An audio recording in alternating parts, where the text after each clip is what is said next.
And welcome, everyone, to yet another episode of Flames of the Divine.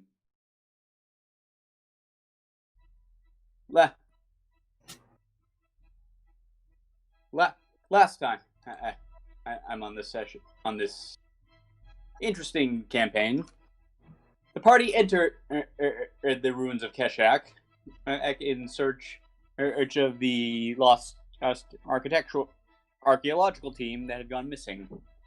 And they found one, a young dark elf named Matha, who claimed that she'd been separated from the others, that they were being hunted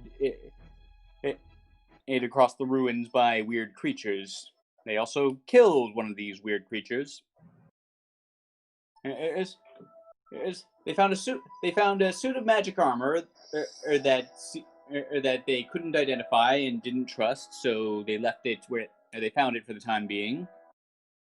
And they entered a cave, fought yet another strange beast, and managed to vanquish it all. Managed to vanquish all these enemies before they were able to do too much damage to them.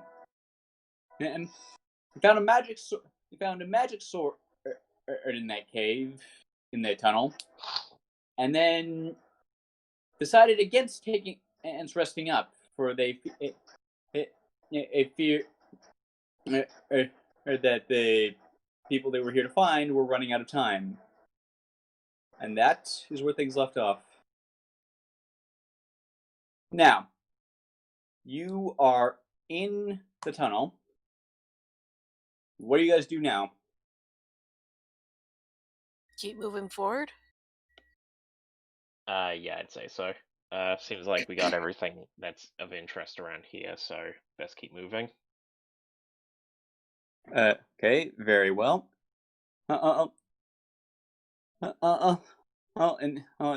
So you keep moving along, and you step back into the outer ruins on the other side of the river of that green whatever it was.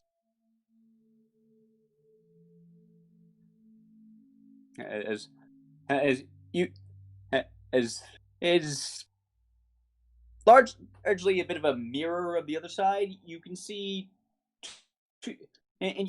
two mostly intact looking buildings out in the courtyard.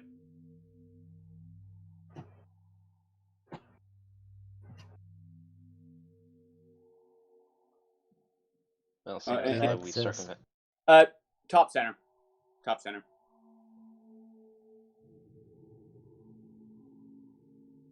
But yeah, Talus looks around and he says, well, it seems as though we've circumvented the broken bridge. Well, that's Don't like this.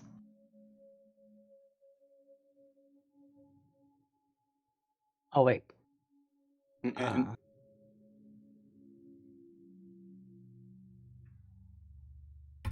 So, just a heads up for everyone, if you hear random music popping in, it's because I'm messing with the music. Yeah. Purely by accident and not to totally, I was going to make a joke that you were trying to, tamper with, I forget the word, but that's why I didn't go with the joke. Never mind. Basically, I'm messing with the music. In that case, please don't pay too much attention to what you see on the map. There's a lot of DMIs only. I'm not looking at your map with the DM screen. I'm gonna need you to switch back to player mode at some point tonight, but anyway. I am in player mode. I have two screens up. One of the screens I am messing with the music, and the only thing that I can see is the party that I use for my Flames game. All right. Good. I get it. Now, what are you all doing? So this is the other side of the bridge, then. Guess we should head to another building then, right? Very well, then. And Talos will start. He'll kind of go first, making sure everything's okay. And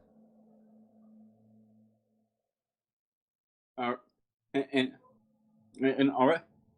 Okay, tell you what. Why don't you go ahead and roll a perception check? Okay. And yeah, everything seems fine.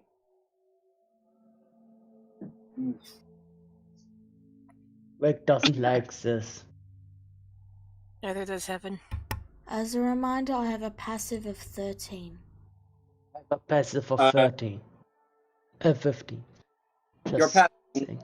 First of all, your passive won't work for everything. Second of all, good to know. I know, I'm just bringing it up since we're looking around. Right. Well, in any case, you're far enough away that Rick is the only one who hears this. You hear some commotion coming from the bridge.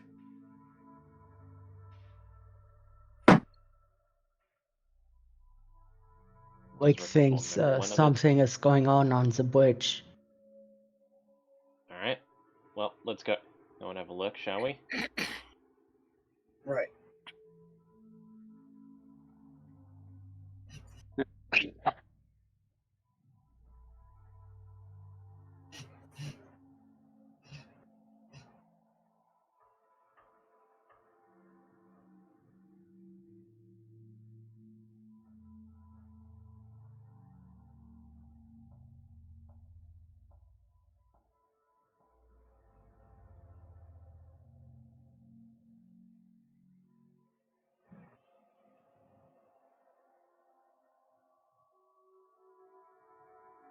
Okay, so as you turn in the corner on the bridge, you see an unconscious man, a very large unconscious man, and dressed in furs. One moment.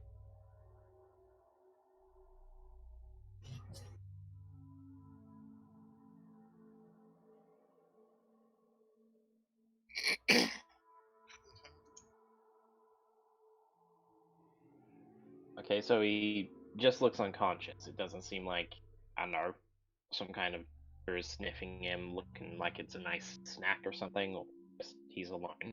Oh no, he. Well, he. Well, you want to get to know what shape he's actually in you see quite a bit of blood on him. To know what shape he's actually in, you'd have to go get a closer look. Well, Talos draws his blade and he gestures to everyone to, stay close, be ready in case something happens. Yeah. Okay. Rick doesn't like this at all. Yeah. By the way, that commotion you heard, you're also hearing it coming from. You're also hearing it coming from the the southernmost building near you. So, as for the man, well, as you get closer, he's not dead. He's not dead. He's badly beaten. He is unconscious and bleeding out, and badly burned in several places. I have cure wounds. I can use, but I'll use my remaining spell slot.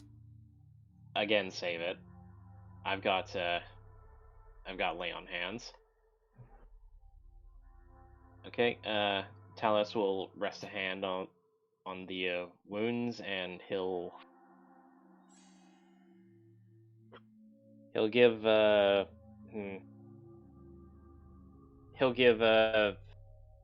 3 points of lay on hands to get this guy to wake up.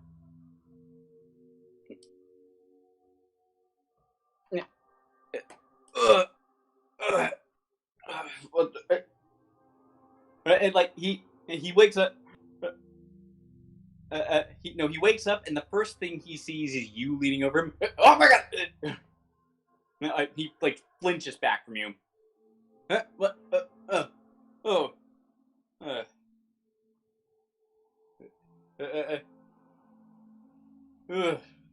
Some luck today then. Rick thinks I we should should only- talk later because Rick hears commotion at this direction. He points to it. All right. Well, introductions will be later. Can you stand? He gets up like it's very. He gets up like it's very shaky, but he just about manages to stand. Well, I advise you to find a proper place to hide while we check out what exactly is going on over there. Yeah.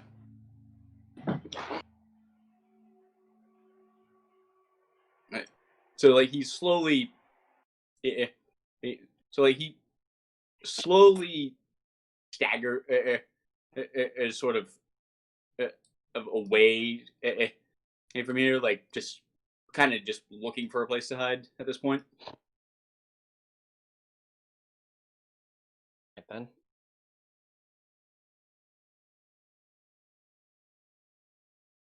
All right, everyone. Let's get on over towards that door. Sounds good. Rick is wetting his longbow already. Yeah.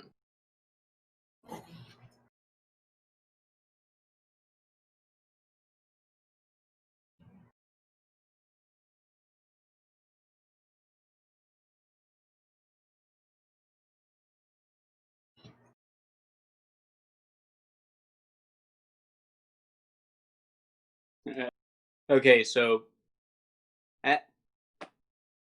as you enter, you guys are.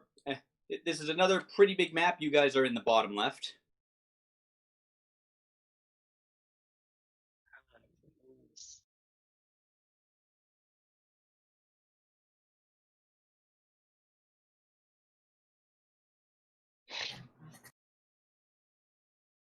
Does Dwyer still hears that commotion? Oh yeah, it's a Yep. lot. Like you hear like a bunch of thumping around, and like someone's crashing into this thing, and you also hear quite a bit of snarling. Right. You know what? You're the ranger, so roll a quick nature check to see if you can identify what that is. First thing.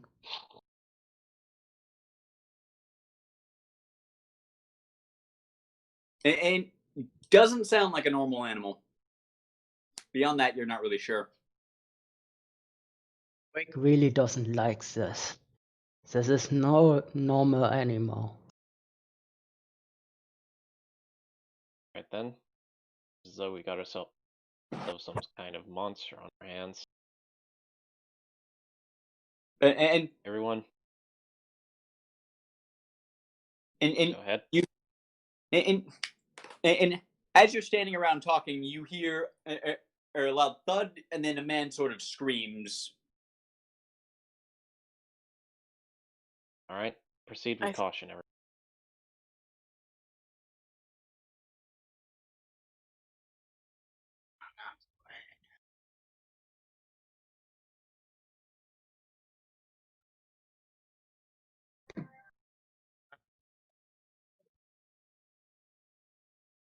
Not with me.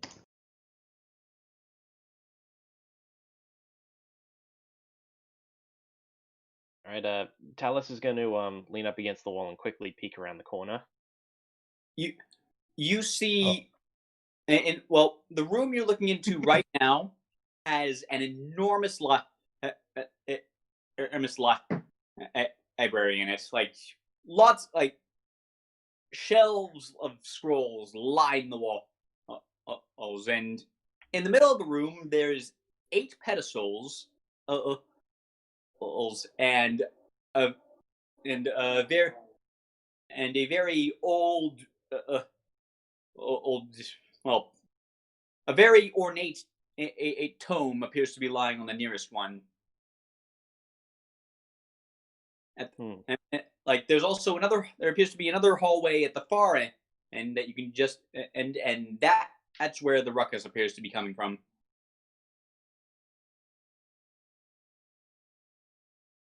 All right, everyone, let's quickly move. Wait, it's going in first. Weapons still ready. As you step into the room, you notice is another person bleeding out on the floor right here. A bird folk.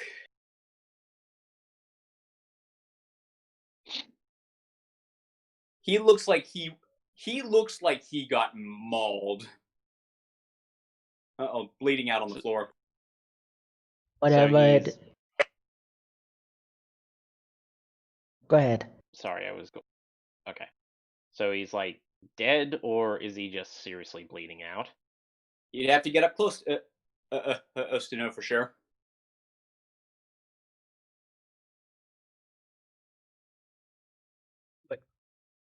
Wake in the meantime is looking around.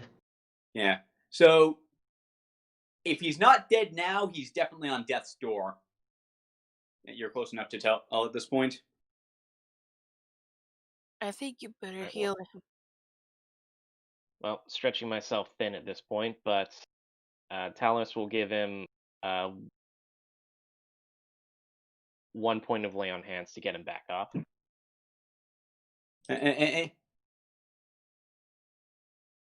Like, he doesn't quite come back into conscience, but his wounds sort of seal up, and he does sort of stir a bit.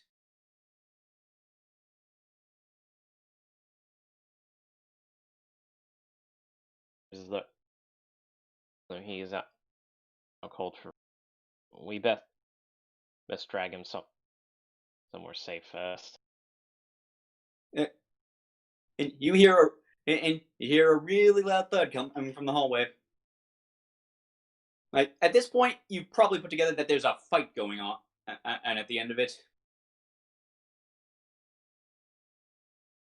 Rick thinks it's not a good time to bring him to safety if there are others that need saving. Right. First take care of the threat, then we'll go. Take point, Lion. Did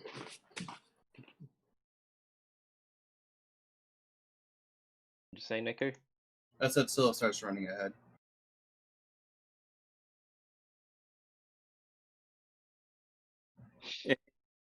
and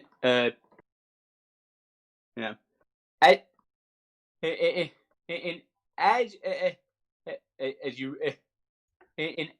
you get to the hallway, you see another person bleeding out on the floor. This guy looks to be in about as bad shape as the bird. It's a rather large orc man. Dallas just sighs at this point and says, "This is getting a bit comical." Are you still good with lay on hands? Well, yes. I'm not. I'm not a monster. Just Talos spent. Just making sure you need that spell slot. You really do. Yeah, I'm just making sure you have your spell slots. I only have like. Heaven doesn't know exactly what lay on hands does, as she is not a paladin. But yeah, Talos will spend another point of lay on hands to get this guy, waking up so that he's not dying. Like he stirs awake and he sees he's all of you, and he with what little strength he has right now, he just immediately points down the hall and the other two down there, big thing, lots of teeth. Be careful. West where you are. Silo, what do you see? Okay, so Silo. Yes. at the end of at the very end of this hallway, you can just make out out out out a relatively young hobgoblin, and now who's looking also fairly beaten up, but unlike the others, as you run in, you found she's still on her feet. Okay. And squaring off with her in the room is this. Oh. Oh, Jesus. Hell no.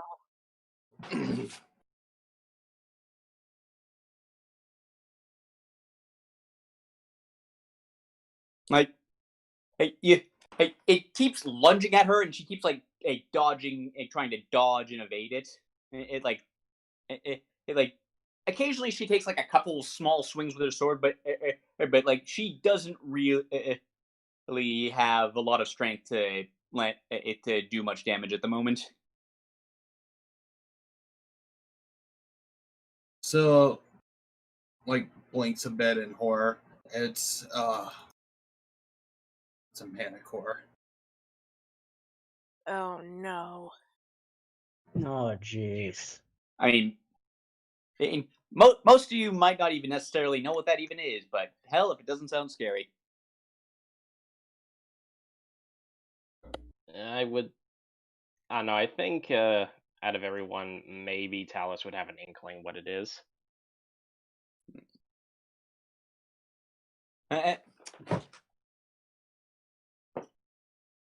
Well, what are you gonna? Well, what are you gonna do?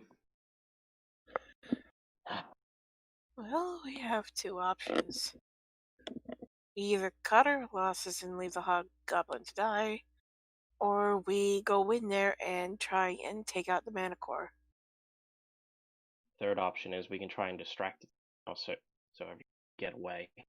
That's true. Well, Wade really doesn't like that he is getting underpaid for this. only cowards don't think ahead in Sylvanson. As you're standing around talking, like the manticore cracks its tail real fast, and a spike made of bone flies past Heaven's ear,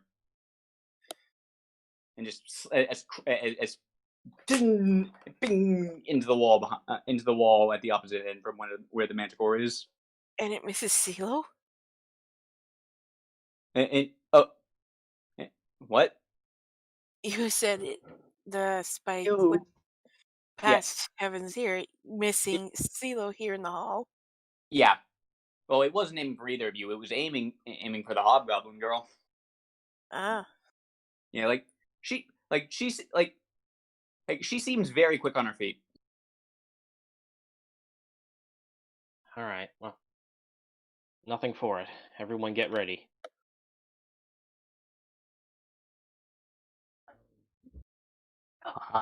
Okay, so do you intend to approach by stealth, or are you just gonna charge in loudly? Wade is going for stealth. Ceo's gonna charge in loudly. Okay, everyone who wants to roll stealth, do so. Stealth. By the way, question: Is it is the room dim lighted? The room is dim light at the moment. Like there's That's why. not a difference here, but good to know. But yeah, the room is Misclick, sorry. Yeah, I was about to say. I'd say like the room. Misclick. Yeah. Okay. Now let me finish talking. The room is not well lit, but there's plenty of holes in the ceiling, so there's enough light for you that you can all pretty much see. Like the building is mostly intact. It's not completely intact. In the meantime, oh, by the way, Ruby, don't forget to roll a extra for your because of your ability.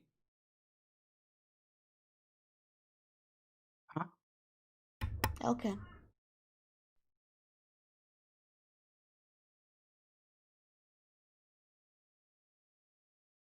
I'd say Talus is also charging in with CLO. Okay, well, Well. well, roll real fast to see if he notices you.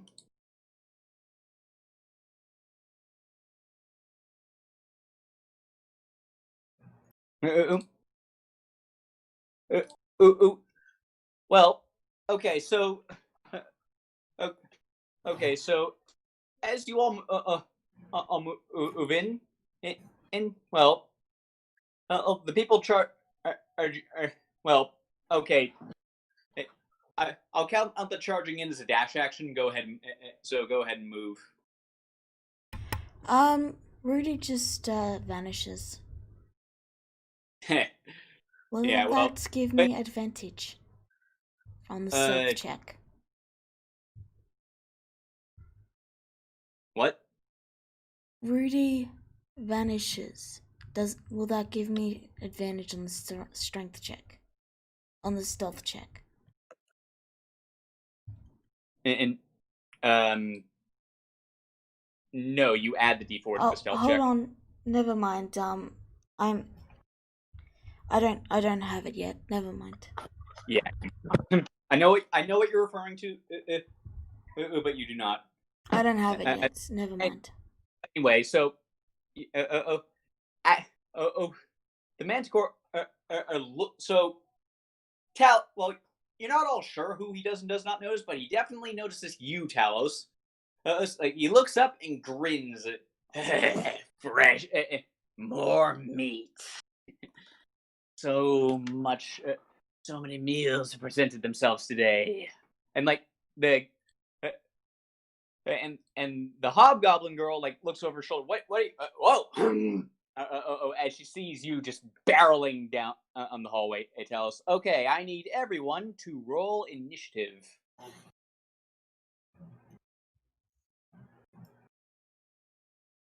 The initiative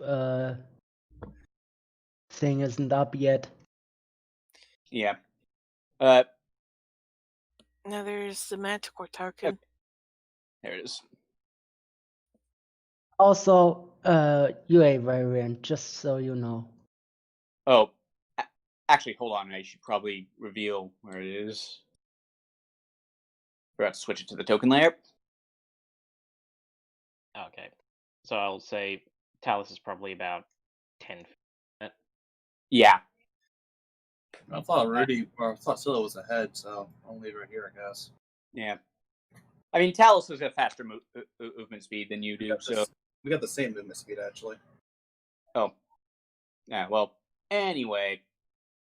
Oh, if that's the case, you want me to step back with you, or do what you gotta do? You sure? Fine. Yeah. Right. I mean, why you'd want to be as close to the monster as he is, I don't really know, Osilo. It's my life. Oh, and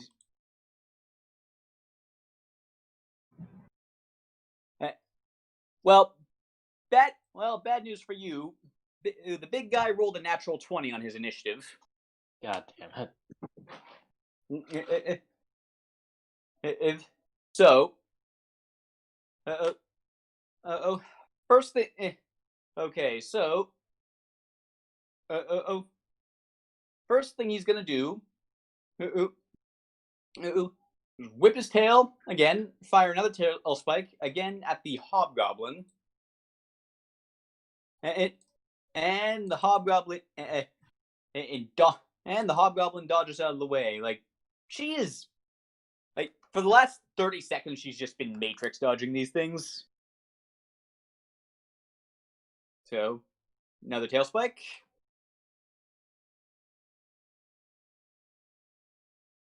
Ooh, this one hits her.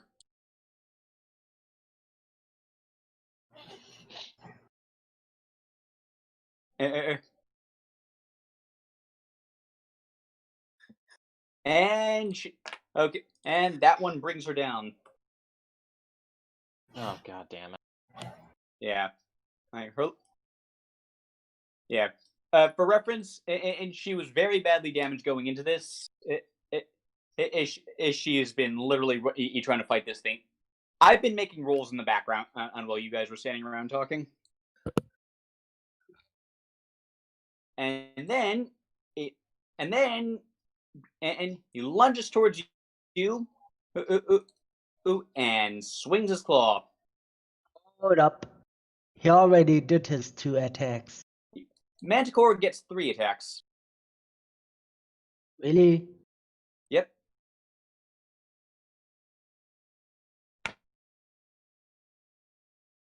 Oh, Okay. Jesus. So, Talos, does a 19 hit you? Yeah, well,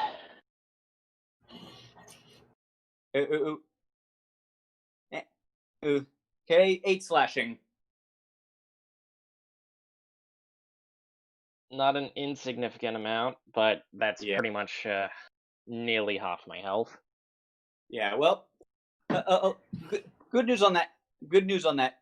At note, is now it is now. It is finally someone else's turn. Heaven, you're up.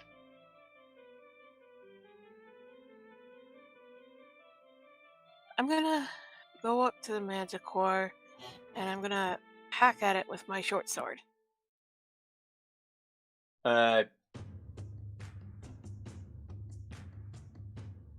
Okay.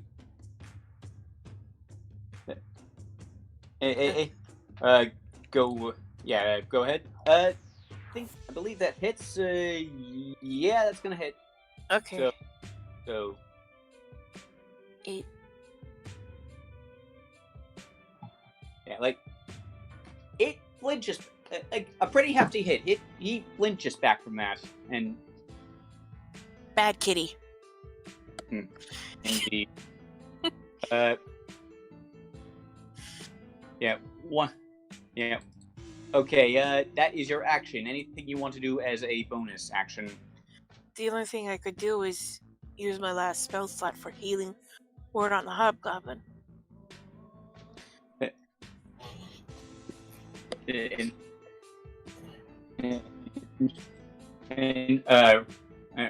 are you gonna do that, or are you gonna save it? What are you gonna do? Will you guys be okay, or should I keep my spell slot? Yeah, I'll be fine. I've got a potion of healing as backup. Okay, I'm gonna use my last spell slot to cast healing word on the hobgoblin.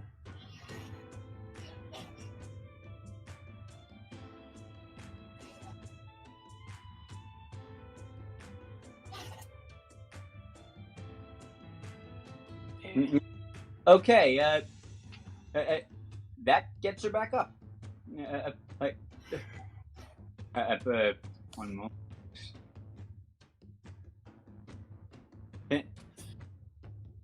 And like, well, she's still on the floor, but she was like, oh, she like yanks the large bone spike out of her out of her chest. Like, appreciate it. Okay, Rick, you're up. Quick, stepping 5 feet forward. First of all, Hunter's Mark. That Manticore. Okay, what form does your Hunter's Mark take? Like what does it look like when you cast it? Good question, actually. I think it's going to be a pretty much a typical target. You know, the ones that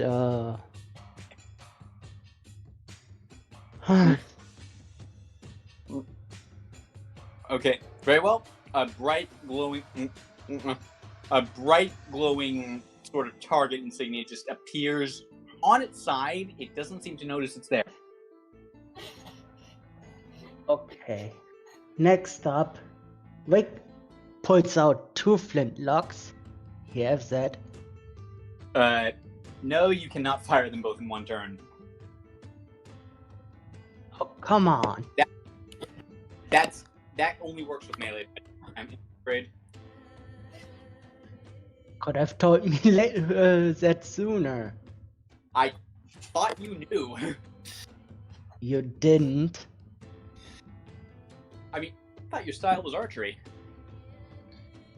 I wanted to be a Joe flintlock pistol runner, but okay, if There it's are not ways. possible. There are ways you can do that, but not with a simple fighting style. We can go over that later. Yeah. Point is, right now you only get one attack.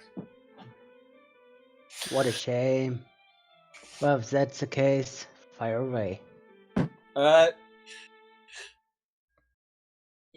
Unfortunately, I'm afraid that wait, it only works against people who haven't gone yet. And you only have advantage against people who haven't gone yet. I'm afraid that misses, unfortunately. Yeah, like it whizzes past its head, and it seems a little bit spooked. There's more from it. Pretty much my turn. In any case, Silo, now you are up. I'm gonna move over here. And I'm gonna try to lightning lure him. Huh. Let me know. Okay, go ahead. Let's see if he makes a save. He probably will, but As a matter of fact, he did not. You yank him right over to you. And I believe that's 3 attacks of opportunity he can now take. Oh, actually, wait, no, that's not only... That doesn't work for force movement. no, it does not force. But it just means people can leave. Yeah. Well, okay, that's your action, and any bonus actions? None. I already got steel armor up, so I'm good. Alright, then. Talos? Alright. So I'll, Remember that you have not yet attuned to the magic sword. I know. I haven't even put it in my inventory yet. Alright. Alright, so I'll move up 1 space. That'll make us adjacent. I'm sorry. Add a question. Well, add a character question. DM. Did we ever agree if there were any sort of flanking rules, or? Going with the standard flanking advantage. Standard flanking. All right. Okay. All right. So I will make 1 attack with my sword. That easily hits him, and like it takes a pretty decent chunk out of him. Like he's clearly still ready to go, but like this was like he was not expecting to get hit this hard with a fresh force. Apparently. Do I want to risk it?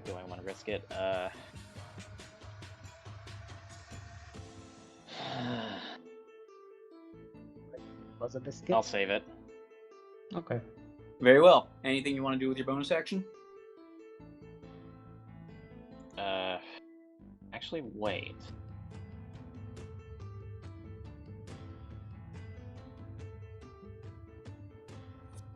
Alright, you're gonna think I'm crazy for this, but I will like use that. Alright, I'll use my last spell slot to cast Challenge. Interesting. It's basically compelled duel. I So know. yeah. Okay. Wisdom save. It's not his. Well. What's your DC? He has to break a 12. Okay. Basically a coin flip then. I'm sorry. Yeah, he easily. Yeah. Yeah. Like I'm afraid he does pass his saving throw. Like he doesn't look obliged to stand and fight you guys in melee at all. All right, well, it was worth a shot. He doesn't look like he intends to stand and fight. Like I said, it was worth a shot.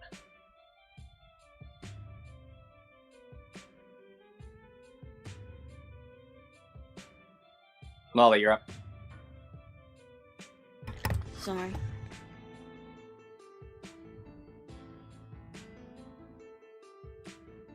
Alright, That does indeed hit him. that's my turn.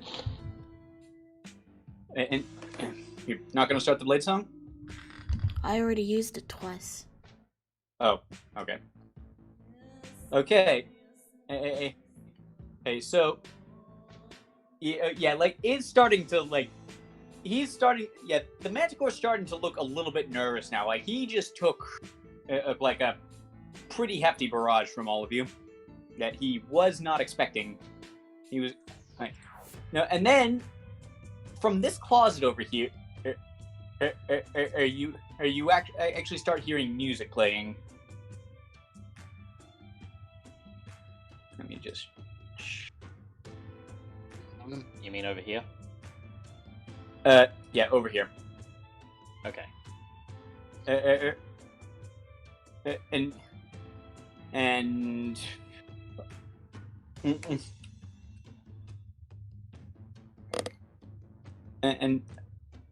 okay. Hey, and like, hey, as okay, as well.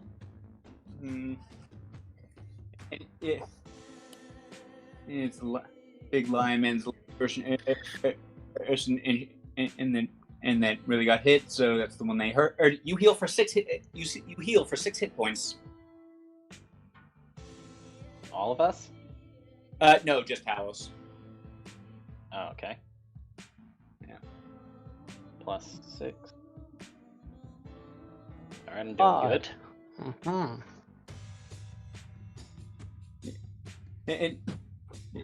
And yeah, I mean, if you haven't figured it out from that, the bard's hiding in the closet. Not the bravest bard.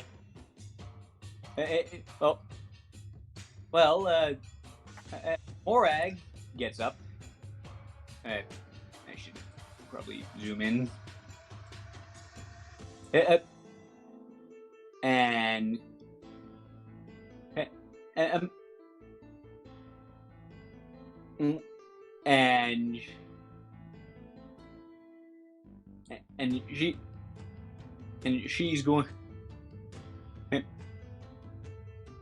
And she's going to back up a bit, pull out a pistol, and provide fire support, because she is in no shape to get near that thing right now. And unfortunately, she misses wildly. Yeah. And with that, it is the Manticore's turn again.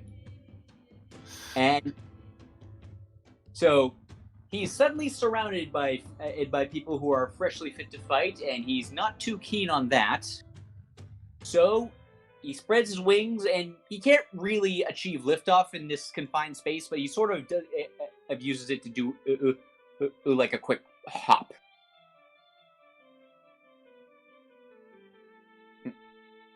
And he does that without disengaging?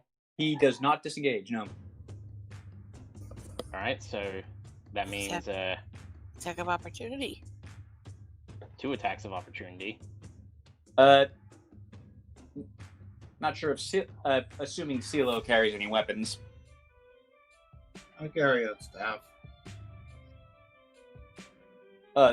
Okay, that hits him.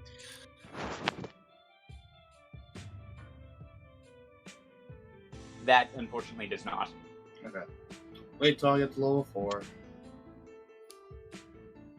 And indeed. Well, in any case, Ace, after taking that hit, he's going to fire some more tail spikes at you. Okay, one. Okay, 1 each for the last 3 people that attacked him. So 1 for Heaven. Will an 11 hit you? No. Okay, you dance right out of the way. 1 for Talos. God, you've got bad luck. That's a 23. Ouch. God, like... Yeah, like... I don't know what to tell you, man. You just got bad luck on getting regarding getting attacked at this campaign. I mean, better it be me than someone else. Yeah, that'll be 9 piercing damage. Oof. And 1 So, yeah. at Philip.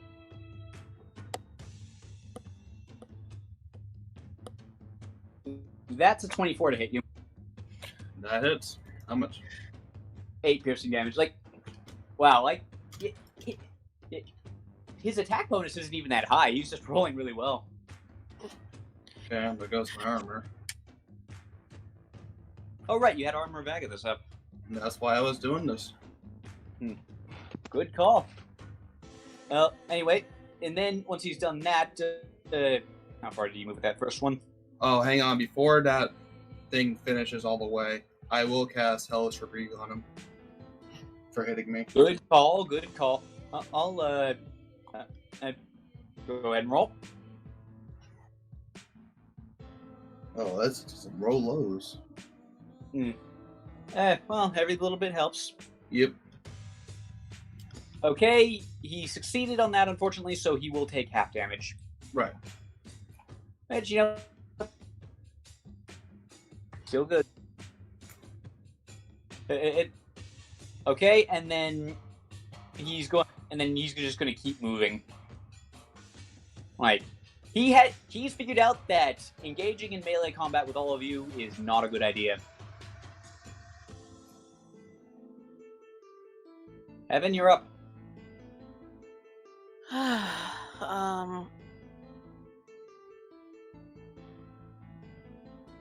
think that's close enough. It'd be a bit tight. You kind of have to vault over that table, but yeah, I'd say you'd manage. Yeah, I'm gonna go here. And I am going to attack. And I suck. Yeah. Well, yeah, like, he is just, like, a sort of flinching back from you now. Like,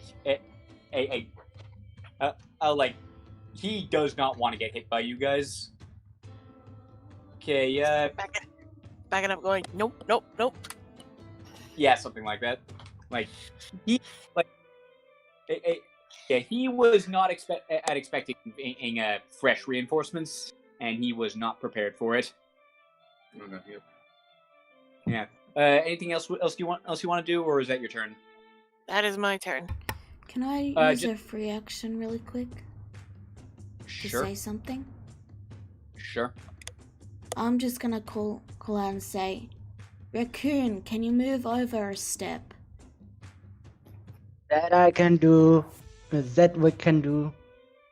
That's all. Okay. Well. Anyway, quick reminder: having in Bardic Inspiration is a bonus action.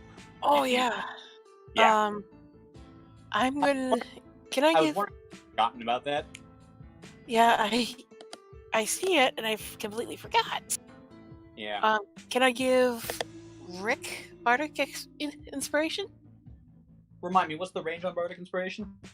16, I think. Just 50 feet away from her. Okay. Yes, you can. You could absolutely. You were absolutely close enough to do that. Nice. Oh, yeah. And on that note, it is actually Rick's turn now. Yep. Rick moves his full movement of 30 feet to this position. And how much is Bardic Inspiration again? You gain advantage. No, you don't gain advantage. You can add an extra d6 to a roll of your choice. Okay. Oh, I already I have 2 flintlock pistols, so Rick pulls out the other one and shoots with that one. Yeah, like there, and that hits. And wait, hold on. How do you? Well, we'll figure that. We'll sort that out later. So anyway, that does hit. Don't forget to add the extra damage from Hunter's Mark. I've checked. And can I actually put the bardic inspiration on the damage roll? No, yeah. You can only do that if a Valor Bard gives that to you. Ah, I see. Yeah, like specific kind of bard that can do that, and Heaven isn't that. She could potentially be one soon enough, but she isn't one at this moment. Ah, bummer. Oh well, 15 damage. In any case, that hurt him. Look on this. And that hits him square in the midsection, and he's really looks like he's flagging now. Okay, got any bonus actions you want to do? I don't have any. Would reloading count as a bonus action? Yeah. I think reloading's reloading. No, that's just something you do and you can do for free. At the cost of your extra attacks. Anyway, Scylla, you're next. Alrighty.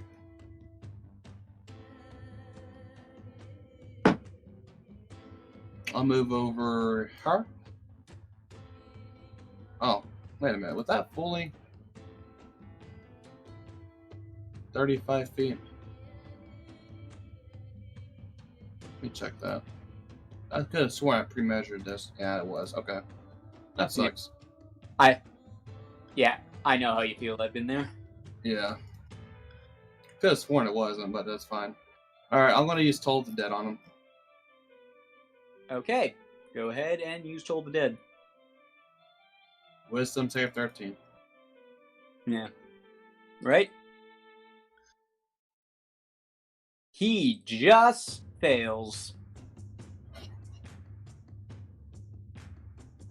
Yeah, like, so the big guy over here is not looking good.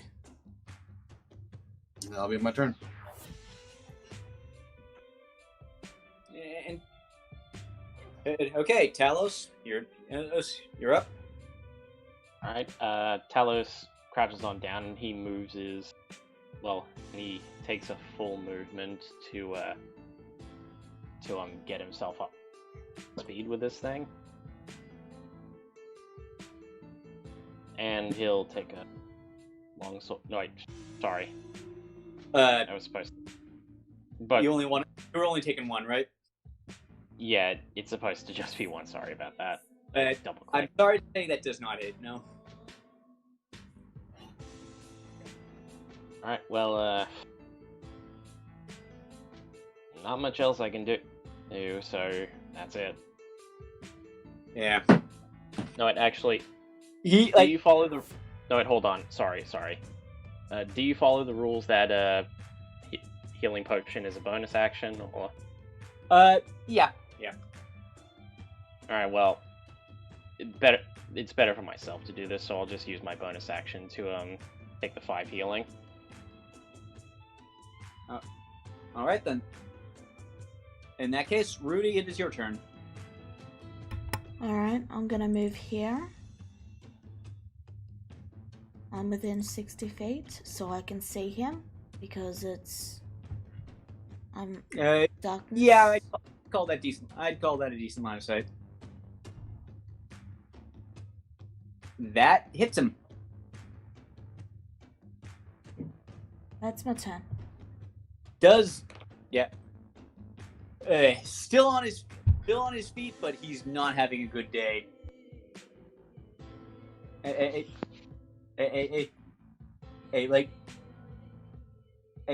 So Closet Bard is hiding.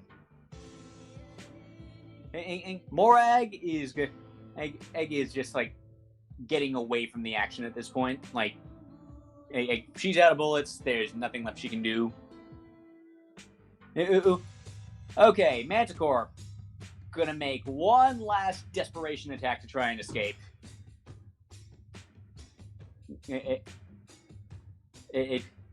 Okay, so.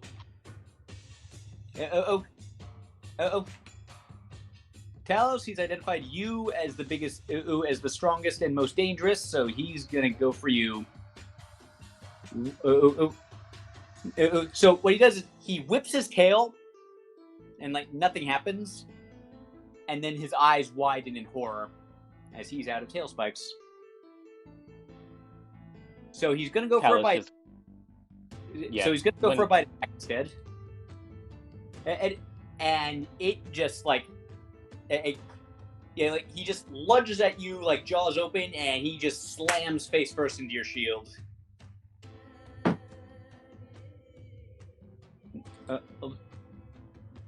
And he's going to follow that up with 2 claw attacks.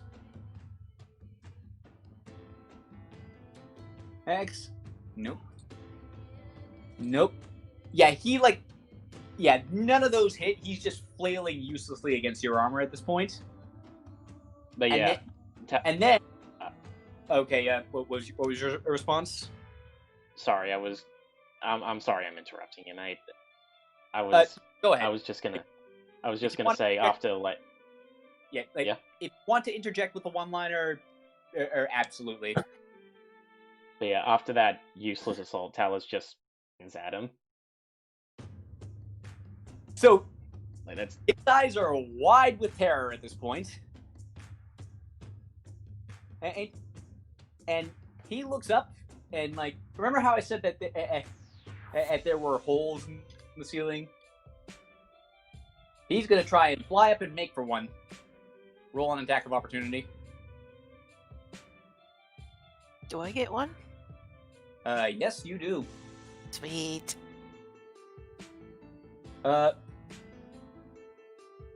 Talos, you hit him. And Kevin, I'm sorry to say you do not, but you didn't need to. Like, Talos,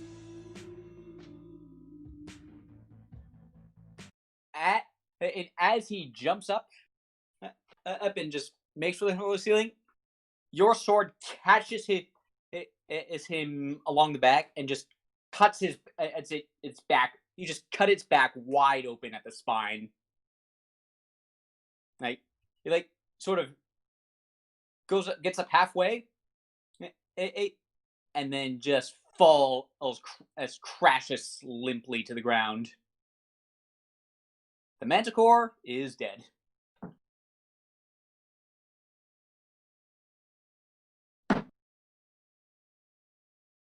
It's over. It's over. Nice. Wake well now. immediately sits down on the table and starts reloading his pistols.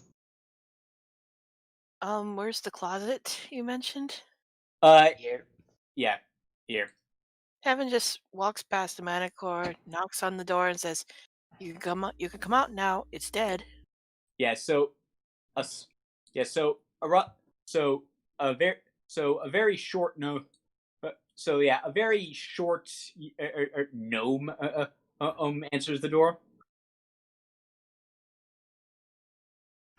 Like she appears exhausted but uninjured.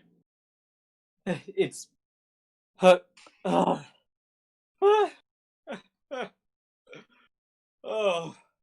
that's great. Who are you guys? Oh, we were sent by. Tell us, will you? Pardon? Okay. Talos talk first, then Heaven. All right. As Talos is heading over to the Manticore, he kind of speaks up and he says, "Oh yes, we were sent by someone to find you all since you had gone missing." Wait, Hilna sent you? Yes. Yes. Like she just slumps at the wall. Best implore air I've ever had. And she just slides to her and starts to sort of laugh and cry at the same time. Evan raises an eyebrow. Are you insane? I've been running for my life all day. Give me a break.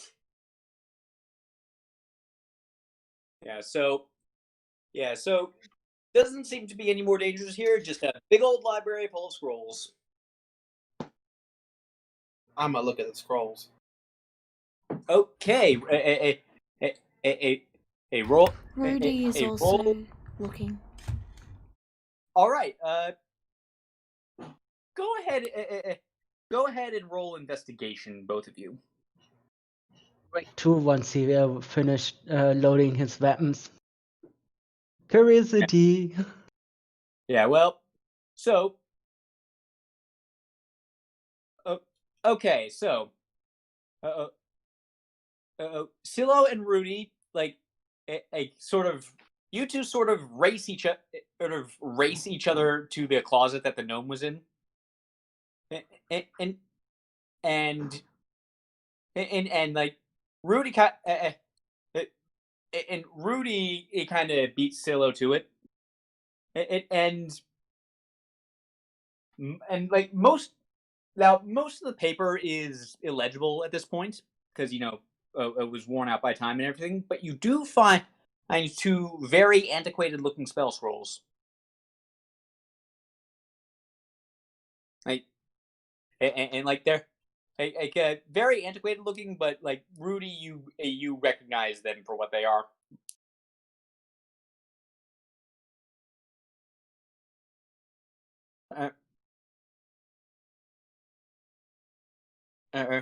Now, Rick, Hmm?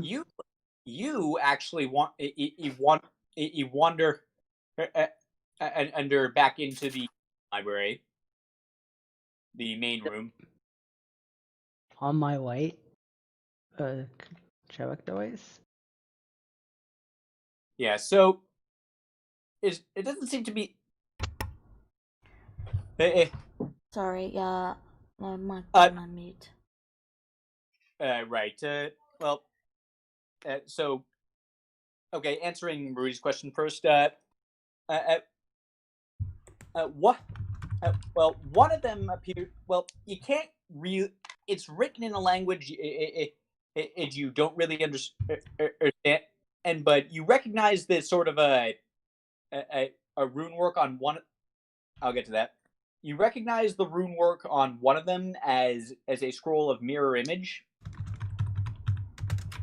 Okay. The other one, even after you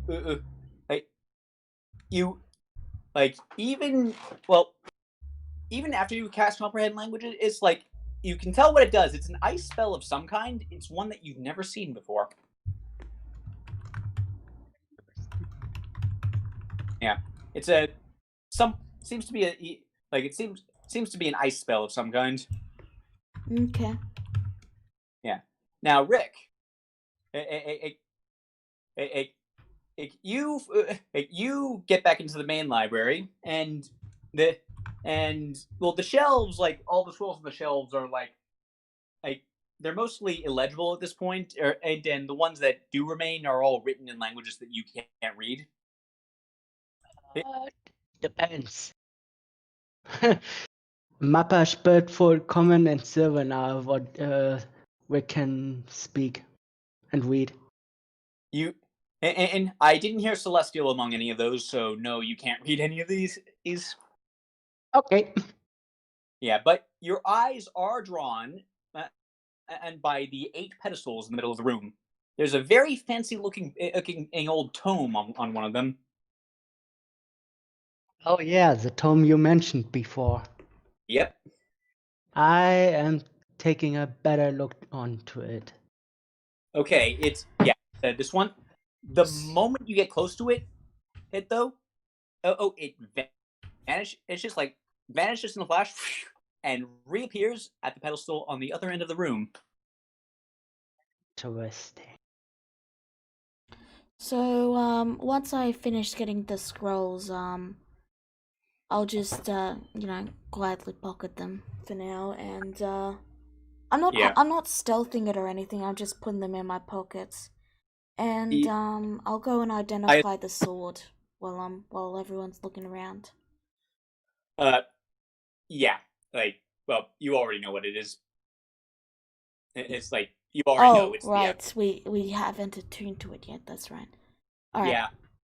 Continue. Yeah, like that. Yeah, I like that little scalp almost got Thrug killed. You're very lucky he passed his death save. But but anyway, so the other tome has reappeared on this pedestal. What do you do? I'm moving back to the middle of the pedestal and wait for the others. Okay. All right. Well, Like, like the people you rescued are mostly just trying to recuperate for the most part right now. That's okay. Yeah, like What were you gonna say, Neko?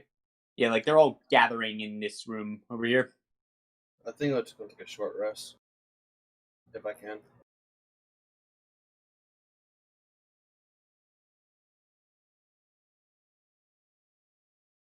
Honestly, want to Well, the time sensitive mission has been successfully completed, as far as you are aware. Yeah. So if you want to rest, by all means. As soon as Woody comes around the corner, did Wick call out to them? Bookworm, I check this out. There's some sort of tome there, but before it got there, it was. He points on this one. It was there before.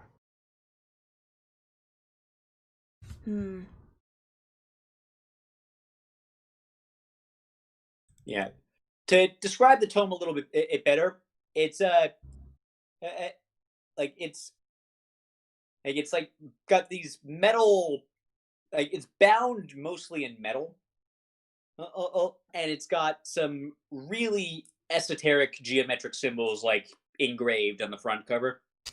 All right, I will call Talos and Seal over with just like, Talos, Silo, come here, and I'll just walk into the other room. I'll then point to I'm assuming that some of the pedestals are ruined, right? No, they are not. They are still perfectly intact. Ignore that. This map was just the best one I could find for what I needed. I'll point to the pedestals and I'll like point to like one in each of the rows and then say, stand there. Okay then. You Like one. Talos. Heaven, stand there. And Okay, so wait, Silo, you stand here. Yeah. The moment you do that, it warps over here. See what Wick means? go over to it. Okay. Rudy will stand at this one and we'll point like the hobgoblin to stand at this one. And she just starts ordering people to go stand at the pillars. Oh. Huh? All right. And the book the book kind of like rapidly, it doesn't so much just warp this time. It kind of glitches between all the pedestals, as though it's trying to find it's almost as though it's trying to find one that doesn't have someone standing next to it. And then as it sort of gives up, it just like appears and just thud. It appears in midair right here and just thuds to the ground. Rudy will attempt to go pick it up. You grab it with no issues. All right. Oh, I should probably get the ambiance back on. I'll, wave a hand to dismiss everyone and then sit down and just start identifying it where I am. Yeah. Well, it's, well, basically, it's an old, it's, not quite a spell book. Like, there's something different about it. It's more a tome of arcane lore than anything else, and it's very high concept stuff, for the most part. It's kind of going over your head. Actually, roll Arcana, just to see if you can actually get it. It's going to be a very difficult check. That alone says it. Yeah, no, like this is trying to read a textbook on theoretical physics with it's just cold. Hmm. I hate that. Yeah, but there is one thing. You recognize it as instructions for yet another spell that can be copied. You have no idea what it does, and if you didn't have comprehend languages up, you wouldn't even be able to read it. Alright, so I'll put it down as tome with spell can't read. Yeah. And understand. Yeah. Alright, I'll just pocket it and then Rudy will glance to everyone and say, well, it's a book on the theoretical applications of magic and then she launches into a basic description of what this book contains, and it goes over everyone's heads, of course, because like technical jargon is technical jargon. Yeah, like it's like Wick listened. It's like out of peanuts, like wah wah wah wah wah wah wah wah wah wah wah. You gotta apply the theoretical applications of the spell matrices to the grid network of runes and so on. The spell you see written down doesn't appear to be an original part of the book. It's almost as like some kind of annotation scribbled in the margins. Can I roll to stay awake through the explanation? Yes. Just do that. Go ahead and roll Arcana. Arcana? Yep. Alright. 20 or higher, that's what it's going to take. No, she wants to roll to stay awake through Rudy's explanation. Oh, in that case, that's going to be a Constitution saving throw. Alright.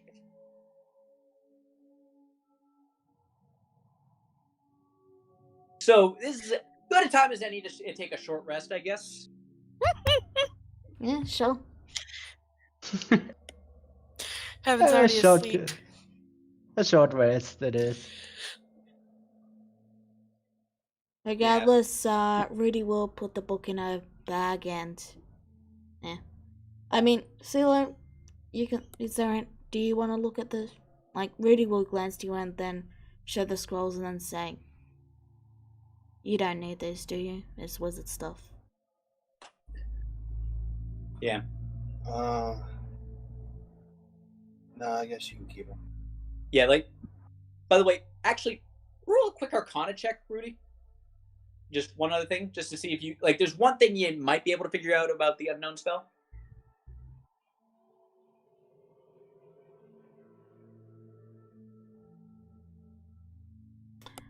I should mention that Birdie has not admitted that she doesn't know what the spell does. Oh yeah, like this is for you. Like there's one thing that you might be able to figure out from the sort of. I'm just saying, Rudy would never admit she doesn't know what a magic does. Oh, I know that. I'm saying like this is if like one thing that you might know. Yeah, I know. I know that's for CeeLo. I'm just explaining that to everyone else because they wouldn't know that. No, I told you to roll.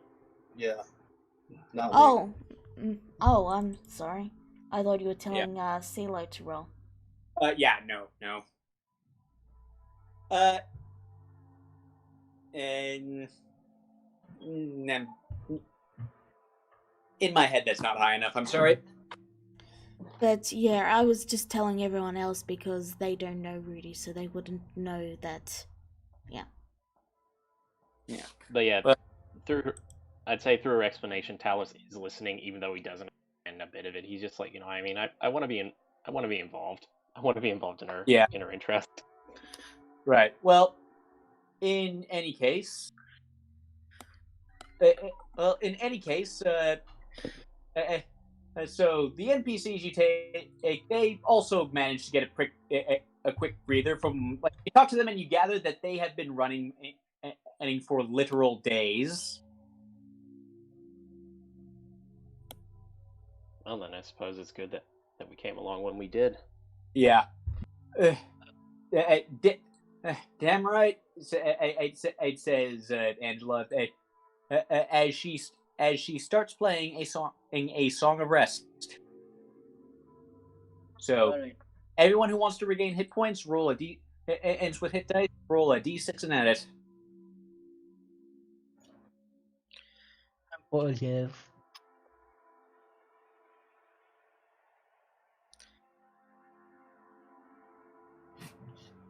Okay, that's an extra 6 to everyone who needs it. Okay, so that Evil does not wake up because he was knocked on, as he was beaten unconscious by that thing. He needs a long rest to regain consciousness. Wick actually offers some rations to the groups that went around. Ushnar, no, like, we're not short on rations. We just didn't it's more that we haven't really had time to eat them. Wick understands.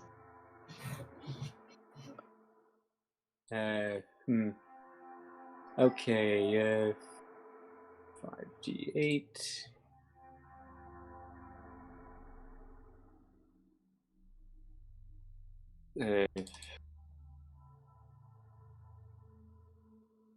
Yeah, so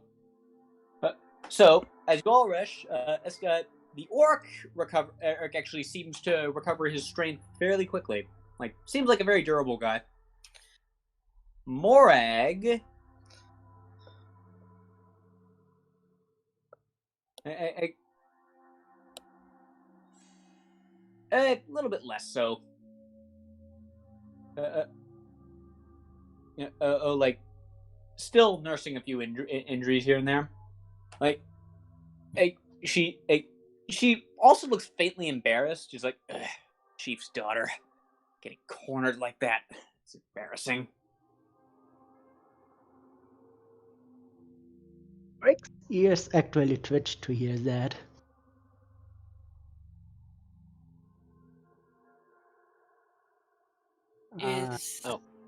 Is the owl okay? Like, she takes his pulse. Yeah, he's fine. He's just still out cold. Yeah, he got the X there. Yeah. By the way, there were a couple more of us. Did you find them? We found a man covered in furred pelts. He's currently hiding near the bridge. Okay, good. Thrug's alive. What about the dark elf? Oh yes, her. She should be back at the entrance with our escort. She was running away from some sort of elemental structure. She got away. Then good. Like, I'm not sure what those elemental things are. Like, they kind of mimic spells, near as we can tell, but like, they're just all over the place. Well, for now, I'd say let's focus on us all returning to.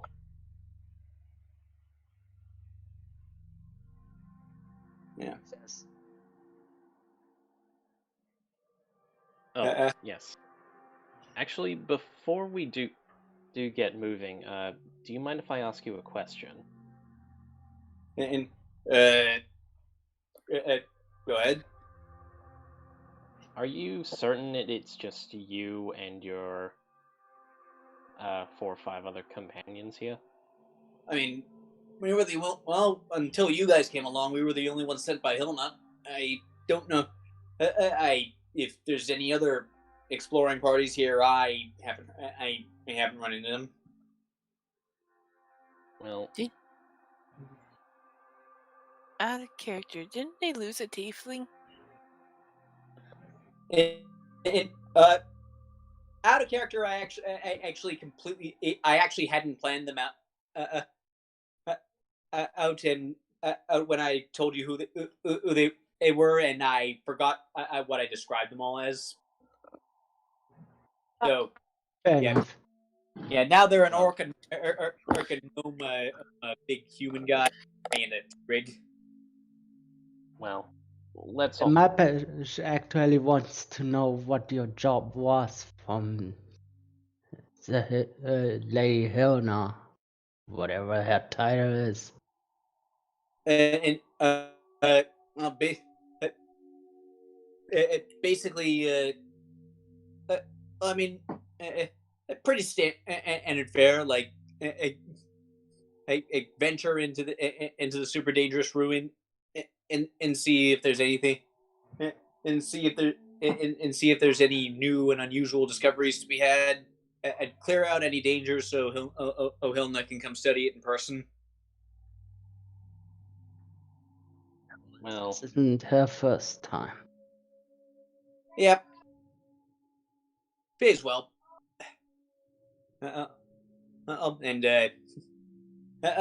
And looks after our safety. Apparently, wasn't expecting that. well, it's not every day you get to fight a manticore. Talus says, on folding his arms. And I'm perfectly happy to never have to fight one again. Thank you very much. Oh, that does remind me. You all go on ahead. I'll catch up in a moment. Gonna skin it, are you? Yes, he's going to do that, but he's also going to do something. Well, which one of you do first? He's scanning it. Okay, scanning it? Well, investigating it. Oh, okay, go, doesn't really look like it's got anything on it. I mean, like, there's a few, like, little rags of clothing from all the adventurers that you just rescued, but why don't you just, like, go ahead, and go ahead and roll investigation. And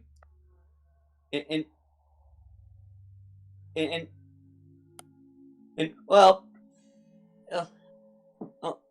it nothing. Well, there aren't. Yeah, nothing. Yeah, it's not really carrying anything. Like, if if it had any possessions, it was. You get the sense that any possessions it would have had, it probably keeps it wherever it calls its lair. Fair enough. Anything else of note, or is that just it? That's about it. All right. Talos grabs it by its mane and starts moving the body around, trying to get a clear look at the neck.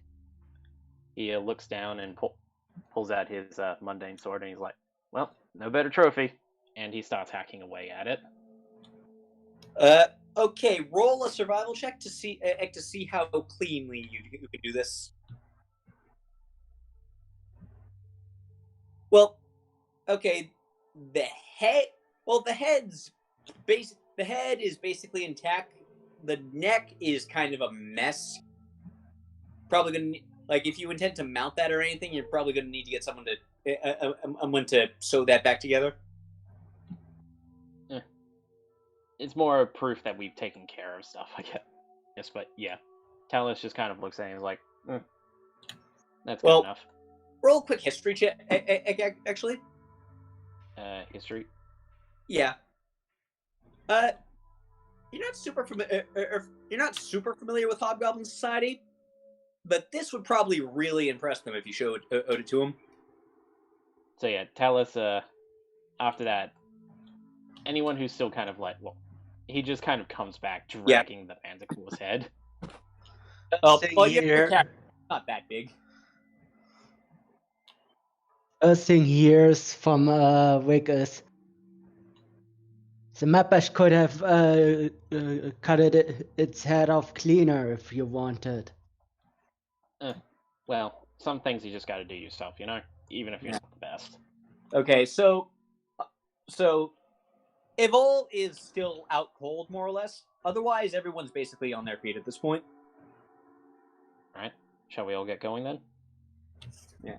Who's gonna carry him? He points to the knocked out one. Who's strong? Who among you is strong enough to carry this guy out?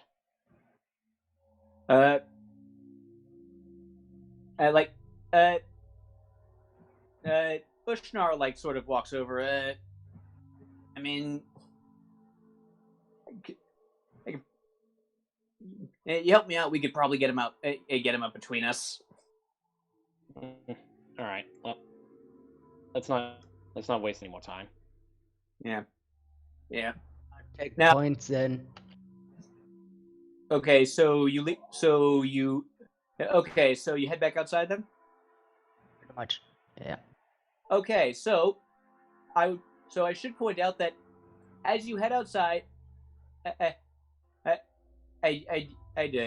he's kind of made his way back. I hear at this point. As you head outside, you do one of you glances north, and you do notice there is one building, looks a bit smaller than the library, that you still have not checked out yet. Curiosity gets Rick the best, so he is going to it.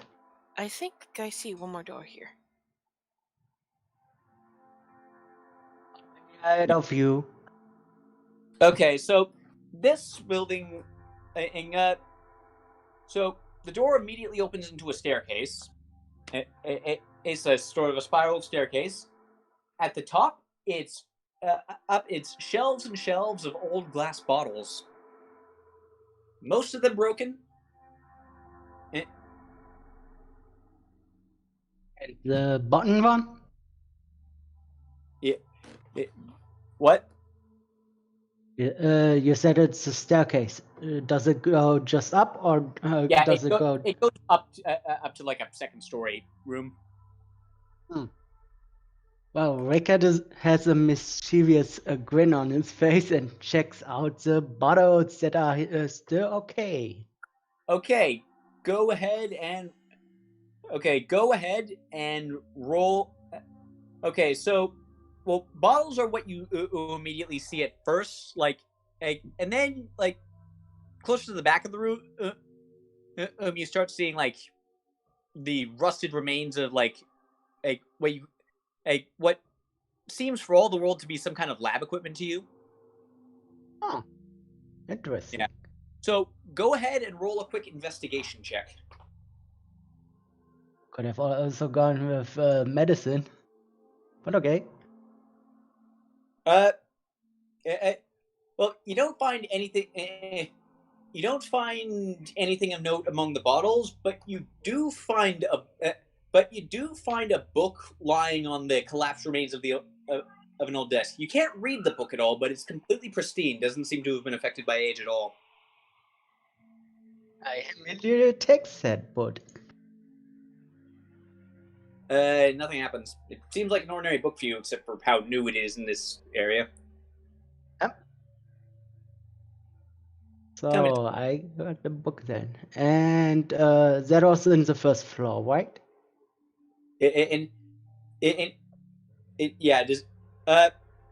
Well, there is no real first floor to speak. There's a spiral staircase that leads to a floor one story up. Oh, so I am in the floor already. Gotcha. Yeah. Pox. You want to give it to your pal Rudy, right? Well, on that note, does anyone else go in? No, I'd say Talus is more focused on making sure everyone gets out. I would go in. Yeah, I'll come. Okay, you all see the same thing Rick did. You gonna try and look for anything? Sure. Really? Are there also some empty bottles? Well, there's a lot of cracked bottle. Yeah, you kind of just glanced over those. Oh, Rudy, you rolled above the big. You rolled above the big threshold, but let's see how Heaven does first. Okay. Yeah, you don't, Heaven. You don't see much more than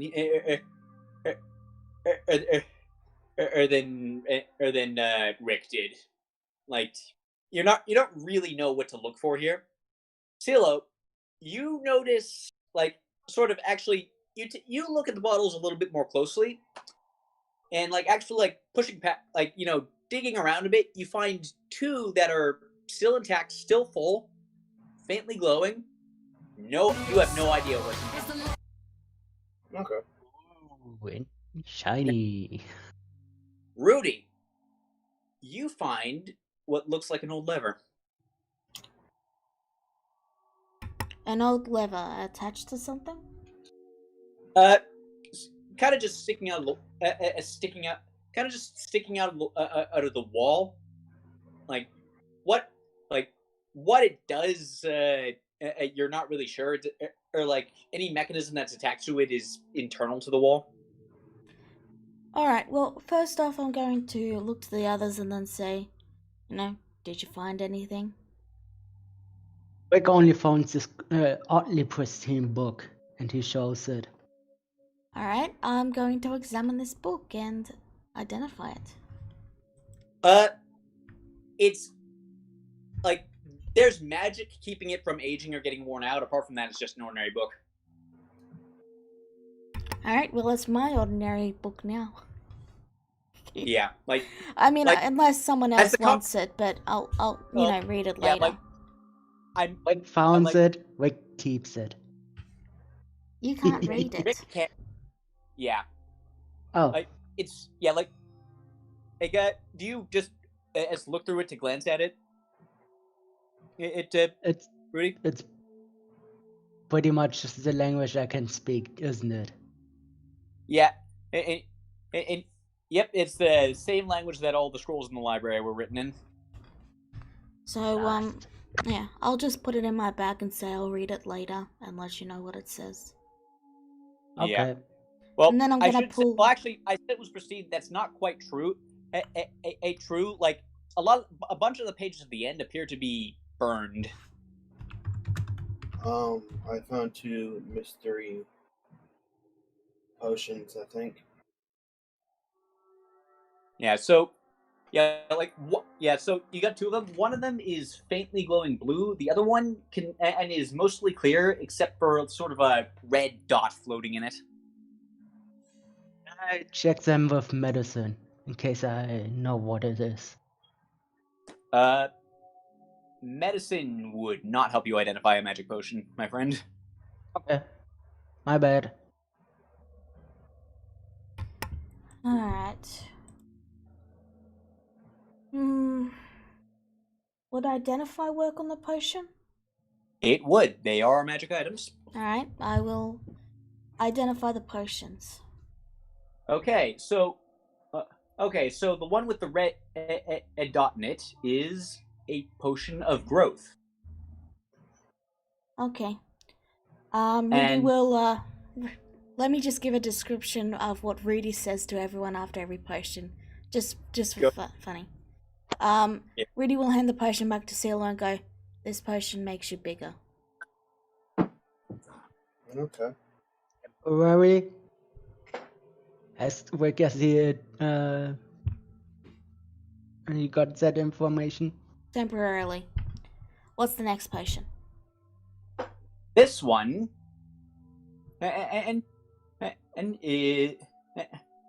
well.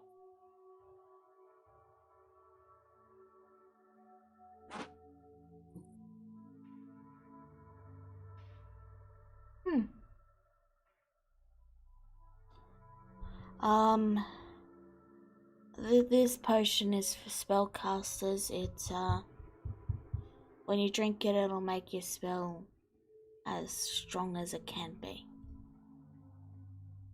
Oh. Okay. Yeah. So I'll just hand it over. Yeah. Alright, I'll put that in my pockets then. Yeah. I'm not gonna have any use for this. Rick didn't find anything else, so... Alright. Last potion? That It was was no, it was just the 2. Okay. Yeah. In that case, I will stand up, dust myself off, and pull the lever. So Oh, it's the basically, sort of lever, Quonk. it's a little bit stuck after all these years, so you kind of have to jiggle it to get it to work. But eventually, you do get it, and sort of an iris-shaped hole opens in the center of the floor of this old lab, and like sort of rising out of it on like a small pedestal is what appears to be a black ceramic jug with cork sticking out of it. Alright, no one touch it. I'm going to immediately identify it, though I'm pretty sure I know what this is. Yes, you do. Alright. Yep, Oh, I by the can way, think of only... going Talos is just like helping the guys they rescued get out of here. Alright, well I can only think of one person who would make best use of this. Rudy is going to write down everything I can do, and then hand it to CeeLo. Wait, hold on, and hold on, like, roll a quick perception check first. Okay.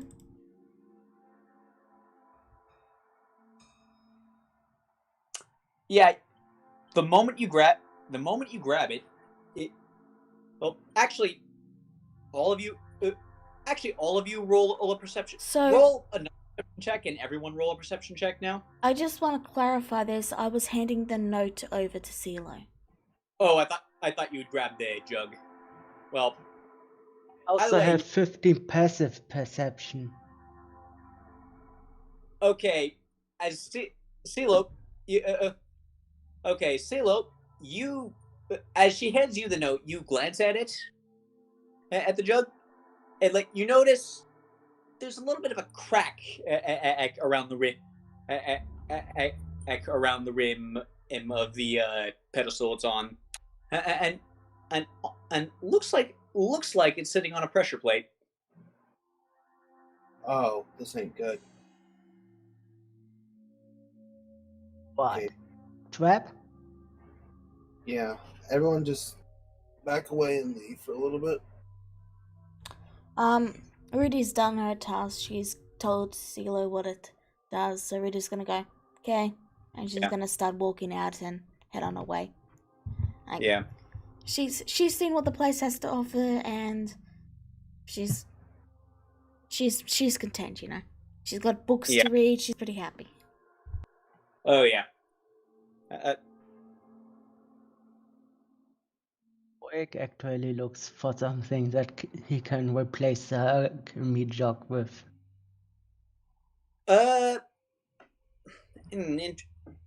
Interesting. It's a little hard to. Well, tell you what. Roll an investigation to see if it. Roll me a general intelligence check to see if you can guess what this thing's weight is. Nah. You're a bit unsure. I mean, a rock that's about the same size should be enough, right? You're not sure. Wake is unsure, but maybe switching it with a rock could work. Oh. Wait a minute, I got an idea. I'll come back. Okay. Silo walks out and looks for Heaven. Heaven's right in the room. Oh, she's in the room? I didn't know she wasn't. She wasn't looking much. Heaven.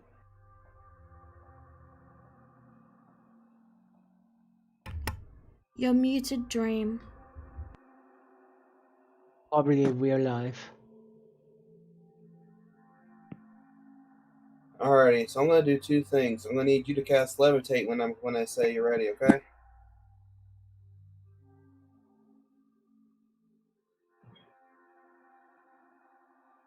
Okay, cast levitate on what? Big Jug, not yet. When I say go. I think you. I'm pretty sure she's already done that today. No, I never used levitate. I know she has the spell levitate because she used it earlier. No, I didn't. Yeah, I know you did because Oh, you yeah. used it on the drow. That's why I know you have the spell. Oh, yeah. I But- forgot. And you have not had a long rest since then, Fred. Right. Never mind then. Yeah. We I'm can sorry, always- plan, but I'm sorry. We can always leave it and come back, get everyone back to town, and come back tomorrow and get it. All right, I'm gonna leave this area, and I swear we're not gonna come back here. I know that for a fact we're not gonna come back here. So we're just gonna leave it here and just leave it gone. Okay. Okay. Let's go. Yeah. Okay. So, as you all pass by the.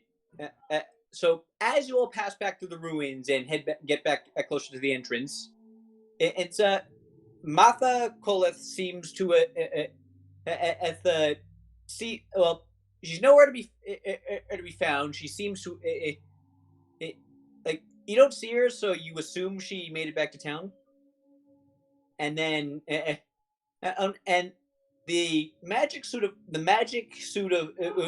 armor in that guard post is still there.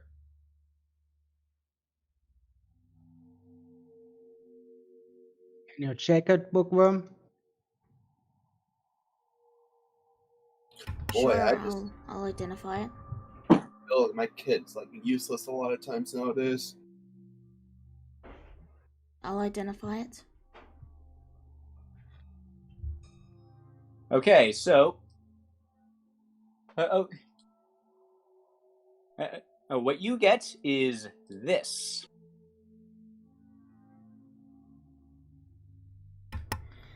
Alright, let's have a look. Is there any... Yep, it's cursed, okay.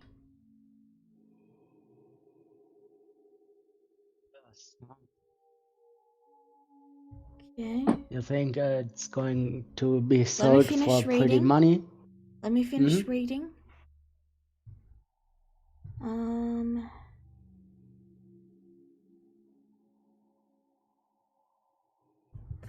Okay.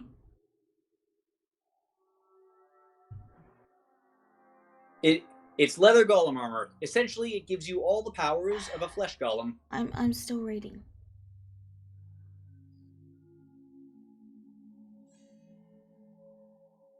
Okay.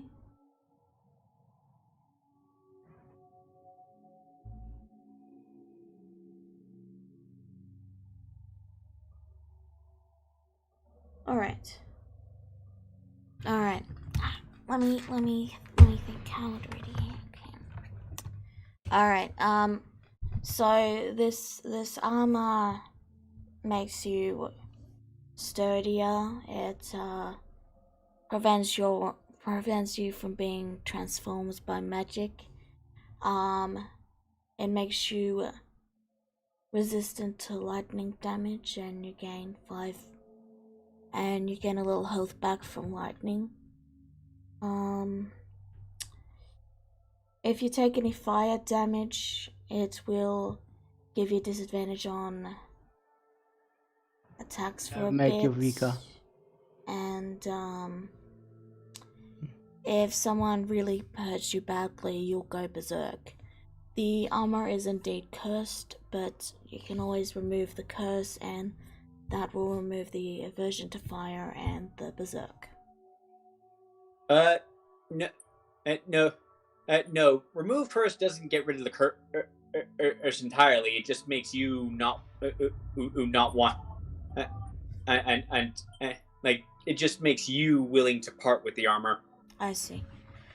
I'll say that then. Yeah, like the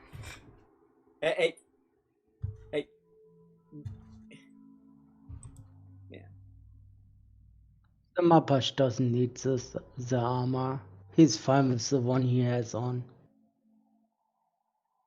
But Do you think it is going to be sold for good money?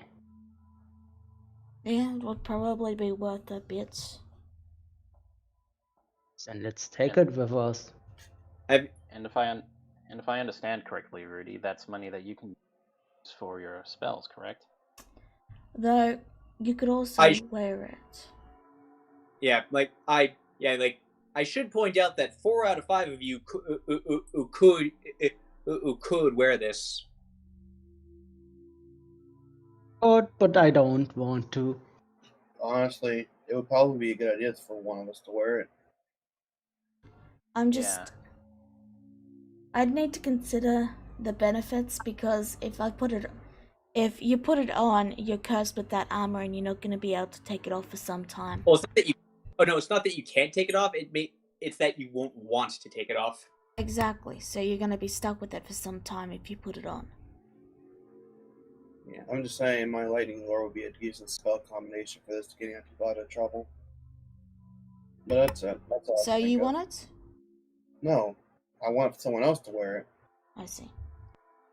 I can't lightning lore myself. How's about we say we just take it into our stash and we'll figure it out later? Okay. Yeah, I'd need to think it over because it is cursed. Yeah. Out of character, I knew this armor would make you all feel conflicted, and that's why I chose it. Okay, That's my scale mail. In any case, with that, I believe you all head out of the ruins. Got pretty much everything out of it. Yeah. Honestly, 5 temporary hit points isn't really a lot, and it's only a plus. Honestly, I don't really want it, but if someone else wants it, you can wear it. I was thinking to take it and sell it to Hilda, maybe. I don't care. No.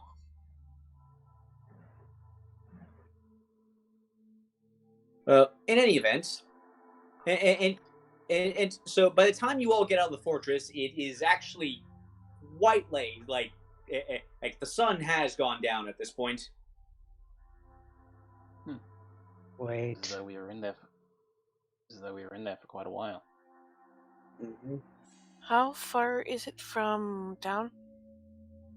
From the Hobgoblin Fortress, it's like 10 minutes walk.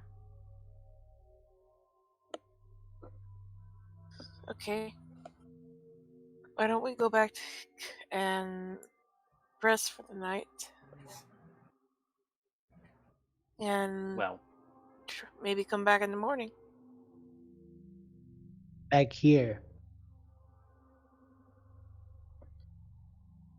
Well, if there is anything if there's anything that you wish to look at, and yeah, I do. Well, Talos does say I do agree with that. I wish to check on something I saw. And I'm pretty sure we can try again for that jug later.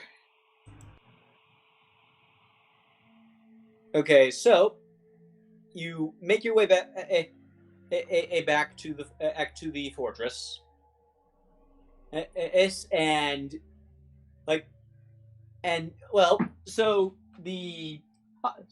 hobgoblin you met at the door when you first came in, Captain Kagan, and as he happens to be on duty at the time, and he does when he sees you, he does when he sees you all with the adventuring party, he does a double take. He's like, "Oh shit! Wasn't expecting to see any of you again, honestly." And oh my god, you saved Morag! And he just runs over and gives her a big old hug, and she's like, "Stop! Big motions to Talos. Lion Man, show him what you found. Oh yeah, that's right. And Talos pulls out the head of the manticore that he chopped off. And Captain, Kagan's eyes get wide. Holy shit! And, like, he gets a good grin. You, Jester, you just earned yourself some free drinks for the next few days with that. Appreciate it. Wait. For the most part, it seems the ruins are clear. Well, to be clear, you guys cleared out a very small part of the ruins. Yeah, we only went to a specific part that they were exploring. Yeah, it's true. Yeah, Sorry. these ruins are the size of a city. Like, you got maybe a city block. Well, Rick believes that there's more to it than just what we saw today.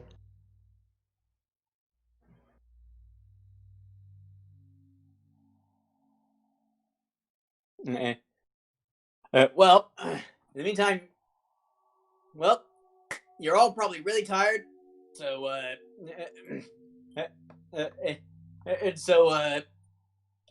inn's still open if you need a place to lay your head.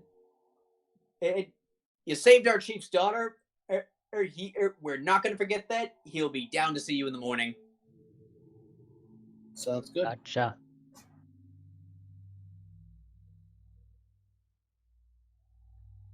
Awesome.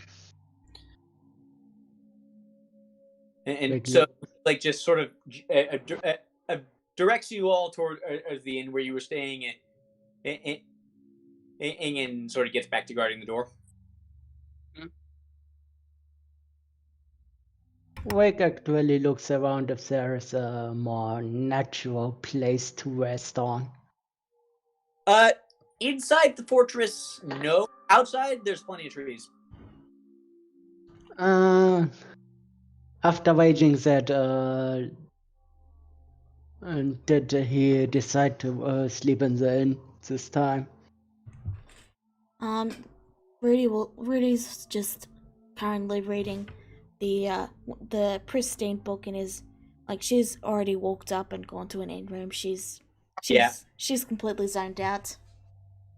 Okay, so I assume you cast comprehend language as for it first. Yeah, of course. So it appears to be like a scientist's journal / book, and most of it is like it is like, you know, not really that much interesting there. It's like, oh, this batch of oceans got this hot today, blah blah blah blah blah. Like the very boring minutiae of his work. Boring. But then you get. I'm sorry, I interrupted you. No, you were about to ask something? Boring. No, this is the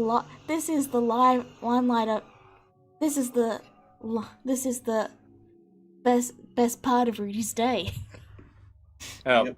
Well, yeah, but then wonderful scientific research notes, but essentially inconsequential until you get to the last part. And as I said, like, the very last few pages of this book have been pretty scorched, but you can still read some of it. Yeah.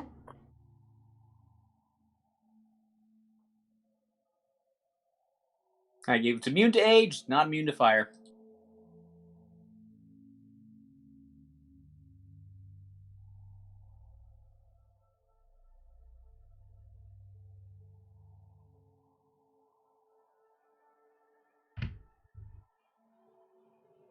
Yeah, like, now throughout the journal, there's one word that doesn't seem to be translating at all. From your experience, that usually means it has no equivalent in any of the languages you speak.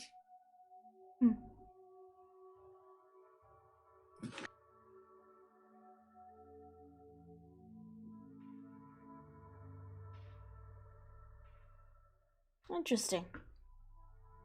I'll basically I will rewrite the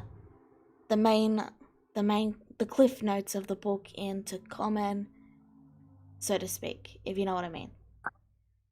Right. All right then.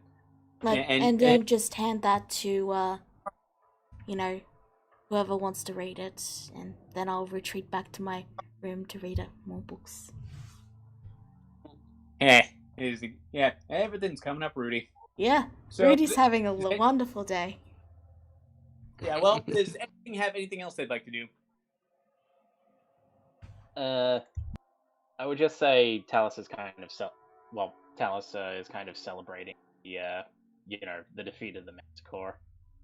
Yeah,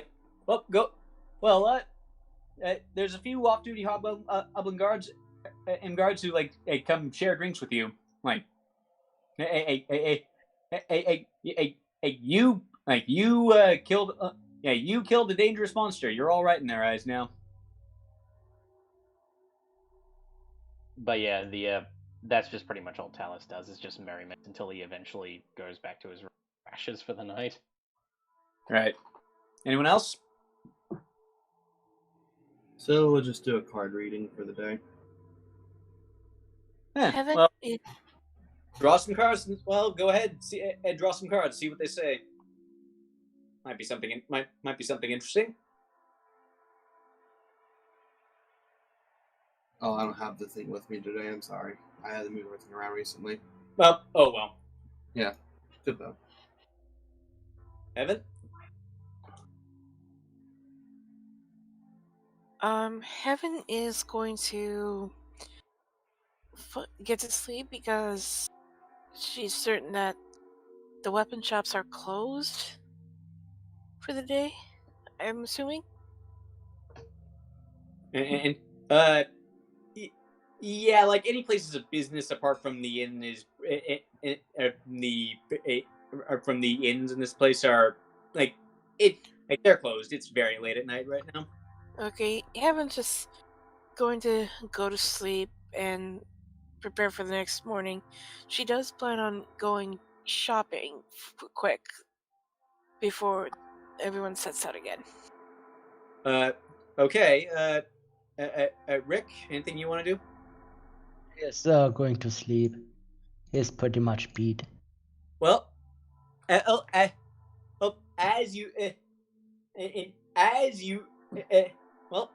you all set out to sleep,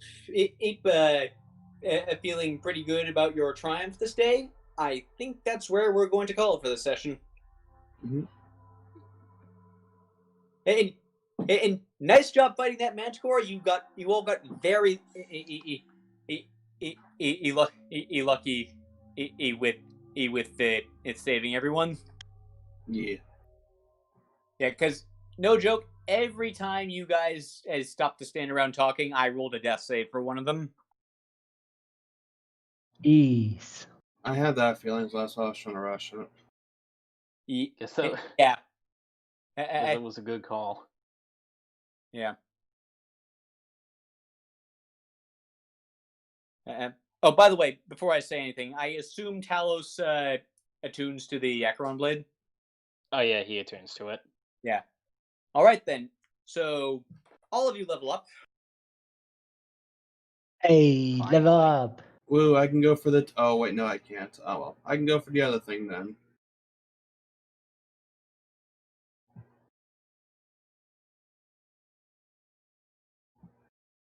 Like,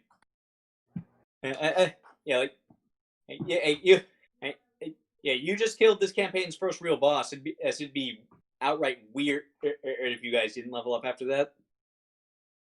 Fair enough. So, you guys enjoy it? Yeah, thank you all for coming. We'll see you all next time. Bye-bye. See ya. Later.